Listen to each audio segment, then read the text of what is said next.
នៅក្នុងវីដេអូនេះខ្ញុំនឹងបង្ហាញអ្នកនរគ្នាអំពីរបៀបចូលទៅបដូរ password របស់ account មុនតនរបស់យើងហ្នឹងហើយអញ្ចឹងសម្រាប់ការបដូរ password នេះមានគ្នាយើងខ្លះក៏គាត់បានដឹងហើយក៏មានគ្នាយើងខ្លះទៀតដែលគាត់អត់ទាន់បានដឹងអញ្ចឹងសម្រាប់គ្នាយើងដែលគាត់អត់ទាន់បានដឹងគ្នាយើងអាចមើលវីដេអូនឹងបានហ្នឹងហើយអញ្ចឹងសម្រាប់ការបដូរ password មុនតននោះអ្នកនរគ្នាគ្រាន់តែចូលមកកាន់ account គេរបស់យើងមកហ្នឹងហើយបន្តមកទៀតយើងចុចលើ profile របស់យើងមួយអញ្ចឹងមកដល់កន្លែងនេះយើងមកយកពាក្យថា account នេះនៅខាងក្រោមគេនេះយកពាក្យថា account បន្តមកទៀតមកដល់កន្លែងនេះយើងយកខាងលើគេនេះកន្លែង option 3នេះវាមានaccount center switch account ហើយនិង advanced server អញ្ចឹងយើងយក account center បន្តមកទៀតមកដល់កន្លែងនេះវាមាន change password change email អញ្ចឹងទៅអញ្ចឹងយើងយក change មុនតន password ខាងលើគេនេះអញ្ចឹងយើងយក change មុនតន password អញ្ចឹងយើងរងចាំបន្តិចទៅអញ្ចឹងមកដល់កន្លែងនេះគឺមានន័យថាយើងវាអត់ទៀមទាឲ្យយើងបញ្ចូលនៅ password មុនតនចាស់អីទេអញ្ចឹងវាត្រូវការឲ្យយើង verify ជាមួយនឹង Gmail ដែលយើងបានភ្ជាប់ជាមួយនឹងមុនតនហ្នឹងអញ្ចឹងកន្លែងនេះយើងចុច send code មកហ្នឹងហើយយើងចុច send code អញ្ចឹងកន្លែងនេះយើងគ្រាន់តែរើសរូបទៅតាមអ្វីដែលគេដាក់ឲ្យយើងទៅហ្នឹងហើយរូបនេះហើយនឹងរូបកាមេរ៉ាហ្នឹងមកបន្តមកទៀតគេនឹងផ្ញើកូដចូលមកកាន់ Gmail របស់យើង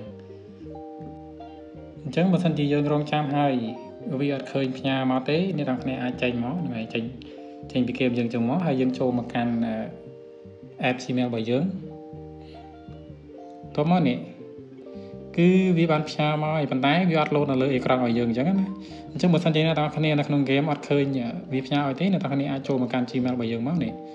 យើងក៏យកមកកាន់ Gmail របស់យើងមកអញ្ចឹងនេះវាផ្ញើមកហើយប៉ុន្តែវាអត់លោតនៅលើអេក្រង់ឲ្យយើងឃើញអញ្ចឹងណាអញ្ចឹងតើយើងចូលមកកាន់ Gmail អញ្ចឹងយើងចូលមកកាន់ Gmail ហើយយើង copy លេខនឹងយកទៅដាក់ទៅហ្នឹងហើយយើង copy លេខកូដ6ខ្ទង់នោះយកមកដាក់នៅក្នុងនេះមកនៅក្នុង game របស់យើងមកអញ្ចឹងបន្ទាប់ពីយើងដាក់លេខកូដ6ខ្ទង់ហើយយើងចុច confirm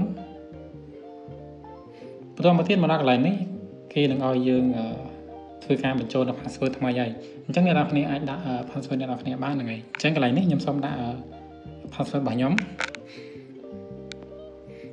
អញ្ចឹងបន្ទាប់ពីធ្វើការបញ្ចូលនៅ password ហើយអ្នកនរគ្នាចុច confirm មកហ្នឹងហើយ confirm ខាងក្រោមនេះ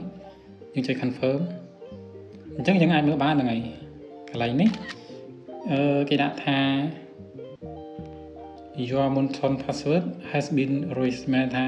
យើងបានបដូរ password មុនតនរបស់យើងបានជោគជ័យហើយអញ្ចឹងនៅពេលដែលយើងត្រូវការ log in ឬក៏ log out អីយើងប្រើជាមួយនឹង password ដែលយើងបានដាក់មិញហ្នឹងហើយអញ្ចឹងបន្ទាប់ពីហ្នឹងយើងអាចខ្វែង